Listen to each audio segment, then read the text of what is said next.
నా క్లయింట్ అలాంటి వారు కాదు. తను ఏ తప్పు చెయ్యరు. అవునా?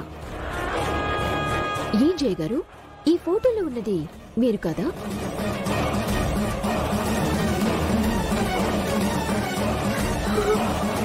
జయ గారు, రావాల్సింది కంట్లో నుంచి కన్నీళ్లు కాదు, నోట్లో నుంచి నిజం. నాకు కావాల్సింది కూడా అదే. చెప్పండి, ఈ ఫోటోలో ఉంది మీరే కదా? ఎవరు అక్కడ ఉంటే మీ ఫేస్ పెట్టేసి మాఫింగ్ చేశారా? నిజం చెప్పండి. జయ గారు చెప్పండి, ఈ ఫోటో అబద్ధమే కదా? అబద్ధమా నిజమా?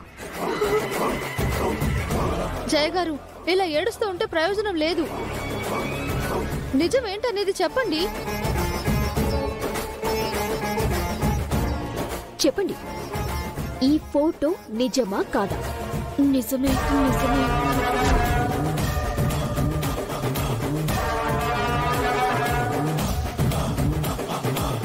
ఒప్పుకున్నారుగా, ఇంకా కాని అని ఏ కహానీలు చెప్పకర్లేదు. యువర్ ఆనర్, ఎంతైనా జయగారు కూడా ఆడవారి కదా, ప్రభావతి గారి సాక్ష్యమే సరిపోతుంది అనుకున్నాను. ఇది కూడా చూపించి అందరికీ తెలిసేలాగా చేయటం ఎందుకు అని మంచి మనసుతో ఆగాను యువర్ ఆనర్. కానీ ఒక మంచి వ్యక్తి అయిన నా క్లయింట్కి అన్యాయం జరుగుతుంటే తప్పలేదు. ఈ ఎవిడెన్స్ నా క్లయింట్ చూసే యువర్ ఆనర్, తన భార్య మీద తను ఎంతగానో పెంచుకున్న ప్రేమ పెరిగిపోయింది. ఆ రోజే ఆ 3 ముళ్ల బంధం తన మనసులో ముక్కలైపోయింది. వారు ఒప్పుకున్నారు కాబట్టి నా క్లయింట్కి న్యాయం జరిగేలా జయగారి నుంచి విడాకులు ఇప్పించవలసిందిగా కోర్టు వారిని కోరుకుంటున్నాను యువర్ ఆనర్. Thank you.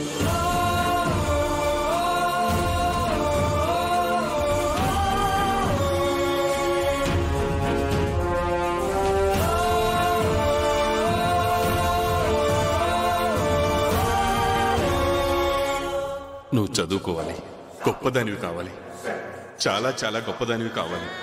సెమిస్టర్లో ఫస్ట్ వచ్చావు కదా, అలాగే కష్టపడి ఫీజు కట్టుకో. చామంతి నిజంగా గ్రేట్ అని నేను సెల్యూట్ చేస్తాను. నా ఫీజు నేను కట్టుకుని లా పూర్తి చేస్తానే తప్ప అయ్యగారి దగ్గర నుంచి పైసా కూడా తీసుకోను. అన్న మాట తప్పొద్దు అని అప్పుడు ఒప్పుకుంటాను. సారీ మేడం, ఈ కోర్టుకొచ్చి సాక్ష్యం చెప్తే లేనిపోనివన్నీ నాకు చుట్టుకుంటాయి. నా వైఫ్ నన్ను అనుమానిస్తోంది. అరే, ఏముందని అనుమానిస్తారండి? మీకు తెలియదు మేడం, నా వైఫ్ చాలా సెన్సిటివ్. దయచేసి నన్ను ఇందులో ఇన్వాల్వ్ చేయొద్దు ప్లీజ్. అయ్యో,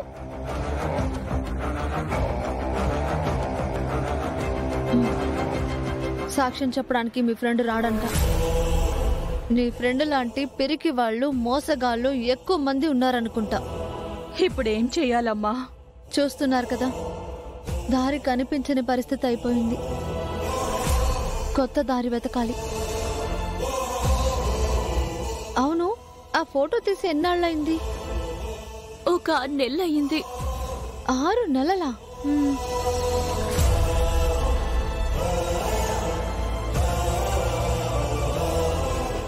సరే, మీరింటికి వెళ్ళండి. ఏవైనా అవసరం వస్తే ఫోన్ చేస్తాను. సరేనమ్మా. నా వల్ల కాదండి, ప్రతిభ లేదు, తొక్కలేదు, బుద్ధి తక్కువై ఓవర్ కాన్ఫిడెన్స్ తో వాగానని చంపలేసుకో. మా మావయ్య గారిని పిలిచి నీ టాలెంట్ ఏంటో చూపిస్తాను. అయిపోతుంది. కానీ చూడండి రోజమ్మగారు, అమ్మగారి కాళ్ళు పట్టుకోవడానికి నాకే సంకోచము లేదు.